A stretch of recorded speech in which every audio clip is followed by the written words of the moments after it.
जय श्री राम बच्चों।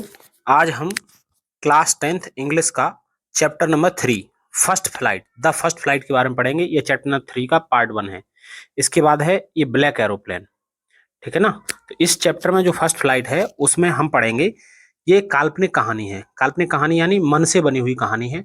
ये हमें संदेश देते हैं कि कोई व्यक्ति हिम्मत लेकर ही सीखता है, ना कि बेकार बैठकर। यानी बैठा बैठा कोई व्यक्ति नहीं सीख सकता।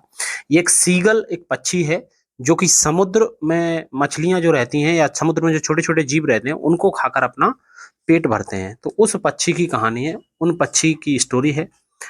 तो इसमें एक सीगल नाम का एक पक्षी, सीगल जो है एक पक्षी है, उसके माता पिता हैं और उसके भाई बहन हैं। ये छोटा बच्चा है, उसके माता पिता उसके लिए पहले मछलियां पकड़ कर लाते हैं और उसको खिलाते हैं, और इसके भाई बहनों को उनके जो माता पिता हैं वो उड़ना सिखा देते हैं। परंतु ये जिस सीगल पक्षी की स्टोरी है, वो पक्षी उड़ना नहीं जानता है। तो वो अपने माता पिता के भरोसे से खाना पीना खाने के लिए जो समुद्र का किनारा है वहां पर एक चोटी है उस पर बैठा रहता है, और उसकी माँ और पिता उसको समुद्र से मछलियां लेकर आते हैं और उसको खिला देते हैं, वो खा लेता है। फिर धीरे धीरे वो थोड़ा सा बड़ा होता है। उसके माता पिता सोचते हैं कि अब तू बड़ा हो गया है, अब तू अपना शिकार खुद करने लग, जैसे तेरे भाई बहन उड़ने लगे हैं तू भी उड़। परंतु वह बहुत डरता था, उसके मन में बहुत ज्यादा डर था। उसे लग रहा था कि शायद मैं उड़ान भरने की कोशिश करूंगा तो मैं गिर जाऊंगा, मेरे पंख काम नहीं करेंगे, मैं अपने पंखों को घायल कर लूंगा, मैं खुद गिर जाऊंगा, मर जाऊंगा। उसे बहुत ज्यादा डर लग रहा था। तो वह चाहता था कि मेरे माता पिता मुझे इसी प्रकार से खिलाते रहे।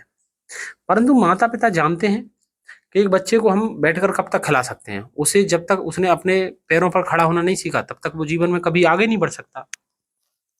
तो उनके माता पिता ने उसको डांटा, बहुत फटकार लगाई, परंतु वो नहीं माना। उसने कहा कि मैं नहीं उड़ पाऊंगा और मेरे पंख खुलते नहीं है और मुझे समस्या है। बस बैठे बैठे वो अपने मन में ही मनगढ़ंत कहानी सोचकर और अपने आप को कमजोर करता जा रहा था लगातार। एक दिन उसकी माँ ने उसके लिए एक प्लान बनाया। उसके जो भाई बहन थे वो उड़कर शिकार करने के लिए चले गए, यानी कि मछलियों को पकड़ने के लिए चले गए। सूरज उग रहा था, गर्मी बहुत भयंकर थी। लंबे समय से उस सीगल ने खाना नहीं खाया था और वो माँ माँ का अपने का इंतजार कर रहा था। ठीक है ना। एक छोटा सा मछली की पूंछ का टुकड़ा उसे मिला, परंतु उससे उसे कुछ नहीं होने वाला था। उसके लिए बहुत ज्यादा उसे भोजन की जरूरत थी, लेकिन वो उड़ नहीं सकता था। वो माता पिता तक किसी भी प्रकार से पहुंचना चाहता था। समुद्र बहुत गहरा था नीचे को। वो किनारे पर जाने की कोशिश करता है, एक पैर पर खड़े होकर आंखें बंद करके, मतलब ऐसा प्रयास करता है कि मेरी माँ मुझे देख ले और मुझे मेरे से खाना, मतलब मुझे खाना दे दे।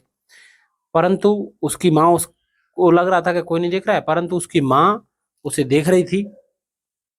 जब उसकी माँ ने प्रयास किया कि मैं इसे, मतलब किसी भी प्रकार से भोजन के लिए प्रेरित करूं, तो इसकी माँ भोजन लेके यानी कि मछली को पकड़कर इसके किनारे पर गई।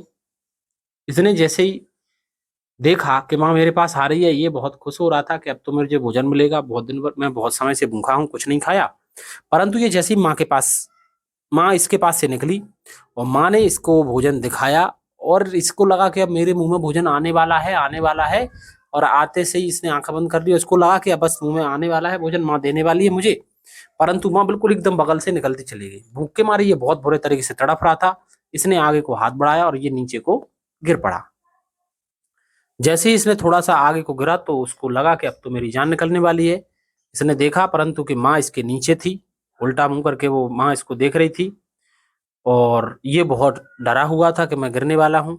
परंतु जब मन में सोच रहती है कि अब तो मैं गिर ही गया, अब क्या करूं, तो इसने अपने पंख फैलाए, अगल बगल देखा तो उसको लगा कि यार मेरे पंख फैले हुए हैं। जो पंख अंदर दबे रहते थे वो उसके सीने से चिपके रहते थे, वो पंख खुले हुए हैं। और थोड़ी ही देर में उसने अनुभव किया कि मैं खुद को उड़ता हुआ पा रहा हूँ। वो खुशी के मारे फूला नहीं समा रहा था, परंतु फिर भी उसके मन में एक डर था। जैसे ही वो नीचे की ओर आ रहा था उसे डर लगता जा रहा था, और उसे एक खुशी भी थी कि मेरे अभी पंख खुल गए हैं तो मैं थोड़ा थोड़ा सा उड़ने लगा हूँ। इसने जैसे ही चौंच मारकर समुद्र से अपने सीने को टच किया, उसको लगा कि हो सकता है मेरा नुकसान ना हो जाए, परंतु इसने एक मछली पकड़ी और ये धीरे से वहां से निकलता हुआ ऊपर की तरफ। कठिनाई थी वहां पर बहुत सारी, परंतु इसने प्रयास किया कि मरता क्या ना करता। कि अब तो या तो मरूंगा या फिर करूंगा। तो इसने प्रयास किया तो हो गया।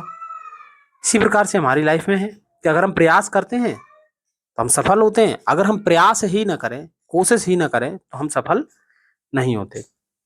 तो इसने अच्छे से प्रयास किया और ऊपर की तरफ आया, ये चिल्ला रहा था, चीख रहा था, मैंने शिकार कर लिया। इसकी माँ, इसके भाई बहन, इसके पिता, सब लोग बहुत ज्यादा खुश थे। परिवार में बहुत ज्यादा खुशी थी कि आज ये जो यंग सीगल था, जो युवा सीगल था, जो नया बच्चा था, जो सबसे छोटा भाई था, वो आज उड़ना सीख गया है और उसने अपने डर पर विजय प्राप्त कर ली है। तो इसी प्रकार से प्रत्येक व्यक्ति को जीवन में कभी भी हार नहीं माननी चाहिए। ये हमें सिखाती है कि अगर हम कोशिश करते हैं तो कभी हम असफल नहीं होते। एक ना एक दिन ऐसा रहता है जब हम सफल अवश्य होते हैं। जय श्री राम। धन्यवाद। मिलते हैं अगले वीडियो में।